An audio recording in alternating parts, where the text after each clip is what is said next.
আজকে force and মোশনের part 6।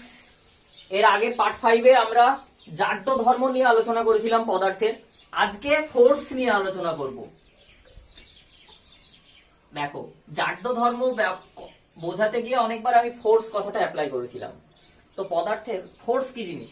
Force হলো এই যে জাড্য ধর্মটা পড়িয়েছিলাম, তার একটাই কারণ ছিল, এখন লাগবে, দেখো বুঝতে পারবে ব্যাপারটা। আমরা জাড্য ধর্মে কি বলেছিলাম? পদার্থের একটা স্থির অবস্থায় বা গতিশীল অবস্থায় যে অবস্থায় রয়েছে সেই অবস্থায় থাকার একটা প্রবণতা থাকে। সেই প্রবণতা বা অবস্থার পরিবর্তন কিসের জন্য হয়? কিছু একটা অ্যাপ্লাই করলে। কি অ্যাপ্লাই করলে? সেটাই হলো ফোর্স। তো এই ফোর্সের আইডিয়াটা কোথায় থেকে আসলো? আগে তো জানতাম না, নামও ছিল না ফোর্স। তো কি অ্যাপ্লাই করলে, আদৌ কেন ফোর্স আসলো কোথায় থেকে? এর প্রথম এক্সপেরিমেন্টটা করেছিল গ্যালিলিও। তো গ্যালিলিও একটা সুন্দর এক্সপেরিমেন্ট করেছিল, পরে নিউটন সেটাকে আরো মডিফিকেশন করে বা নিউটন বাকিটা কমপ্লিট করে। তো গ্যালিলিও একটা এক্সপেরিমেন্ট করেছিল ইনক্লাইন প্লেন নিয়ে। ইনক্লাইন প্লেন মানে আনত তল। কিরকম দেখো, সে দুটো এরকম প্লেট নিয়েছিল, ঠিক আছে? সে দুটো এরকম প্লেট নিয়েছিল। প্লেট নিয়ে এটা ধরো ভূপৃষ্ঠ। ঠিক এইভাবে ইনক্লাইন প্লেন দুটোকে রেখেছিল। কিরকম ভাবে? এটা এরকম ভাবে, এটা এরকম ভাবে। এখানে একটা বল নিয়ে সে এক্সপেরিমেন্ট করেছিল। এই ইনক্লাইন প্লেনটা ধরো কতটুকু হাইটে আছে, ধরো সাপোজ একটা এইচ হাইটে রয়েছে। করেছিল কি গ্যালিলিও? বলটাকে এখান থেকে ছেড়ে দিয়েছিল। ছাড়ার আগে বেশ কিছু কথা বলে নিই। বলটাকে ছেড়ে এক্সপেরিমেন্ট করছিল। এখানটাতে সে ধরে নিয়েছিল যে এই যে দুটো প্লেন নেওয়া হলো, এই প্লেন, এই তল দুটোর ঘর্ষণ নেই, মানে ফ্রিকশন লেস বা খুবই কম। তো ফ্রিকশন লেস তো হয় না, ফ্রিকশন খুব কম। তো আমরা ফ্রিকশন কম করলে কি করি? এটাকে মসৃণ করার চেষ্টা করি, মানে এই তল দুটো এতটাই মসৃণ যে ফ্রিকশন লেস প্লেন। তো ফ্রিকশন লেস প্লেনে বলটাকে সে এবার ছেড়ে দিল। ছেড়ে দিয়ে দেখলো বলটাকে সে যতটা হাইট থেকে ছেড়েছিল, এটা ধরো আরো দূরে আছে, এই প্লেনটা আরো বড়, কিন্তু হাইট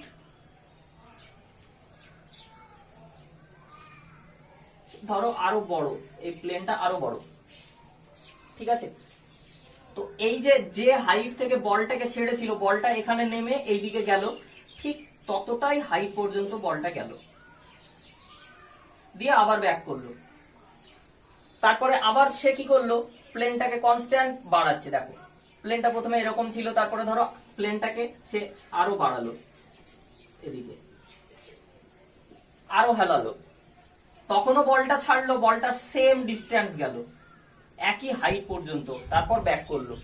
এবার দেখো তো, এই যে ডিস্টেন্স, এইটা ধরো সাপোজ ডিস্টেন্স L1।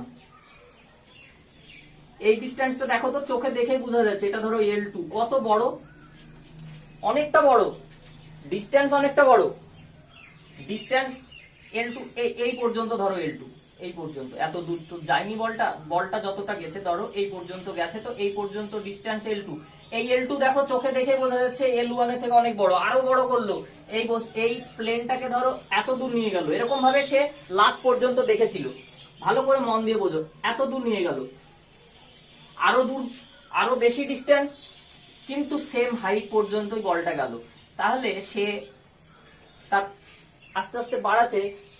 দেখো, ডিস্টেন্সের উপর কিন্তু ডিপেন্ড করছে না। কি দেখলো সে?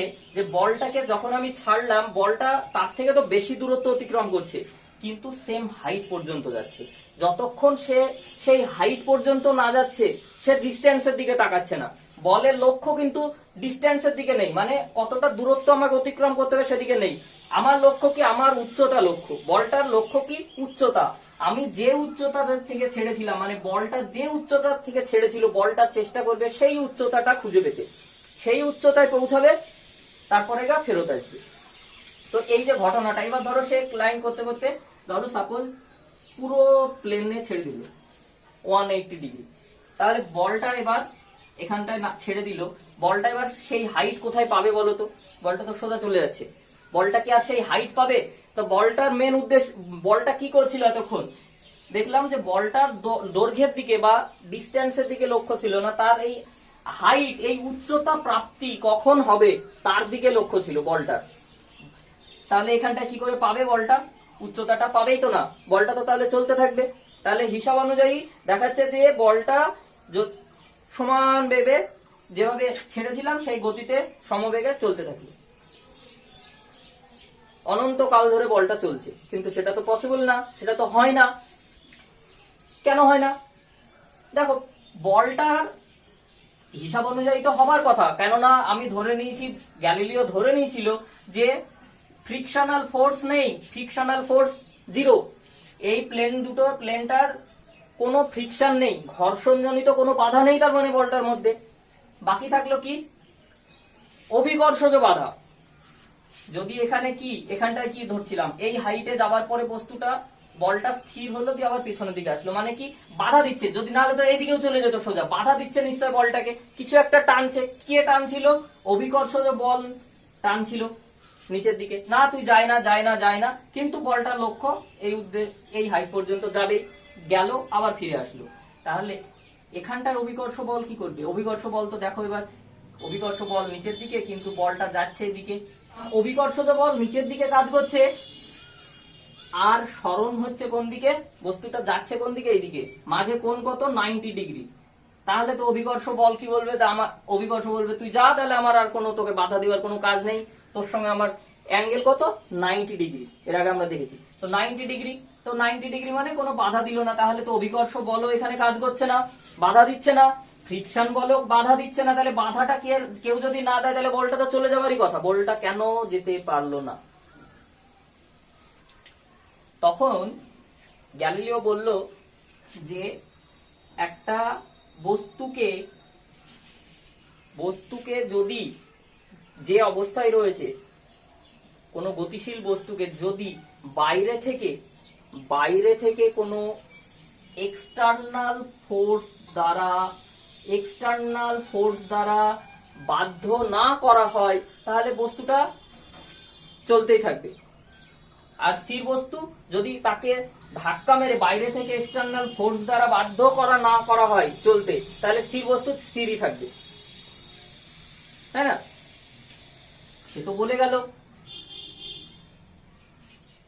এই যে এক্সটার্নাল ফোর্স, এখানটায় একটা ওয়ার্ড আছে এক্সটার্নাল ফোর্স, কিন্তু আনব্যালেন্সড কথাটা, আনব্যালেন্সড এক্সটার্নাল ফোর্স, বাইরে থেকে আনব্যালেন্সড এক্সটার্নাল ফোর্স। তো আনব্যালেন্স কেন? এই ব্যালেন্স আর আনব্যালেন্সটা কি জিনিস এবার দেখব। ব্যালেন্সড ফোর্স আর আনব্যালেন্সড ফোর্স, ব্যালেন্সড ফোর্স আর আনব্যালেন্সড ফোর্স কি? কোন বস্তুর উপরে ধরো আমি বল প্রয়োগ করছি, কোন বস্তুকে ধরো আমি ঠেলছি, কিংবা ধরো টানছি, কোন বস্তুকে আমি এইদিকে টানছি 10 নিউটন বল দ্বারা, সেই বস্তুটা এদিকে চলে আসবে, স্বাভাবিক ব্যাপার। কিন্তু বস্তুটা ঠিক উল্টো দিকে ধরো তুমি টানছো 10 নিউটন দ্বারা ফোর্স, এদিকেও 10 নিউটন, এদিকেও 10 নিউটন, বস্তুটা কি যাবে? যাবে না।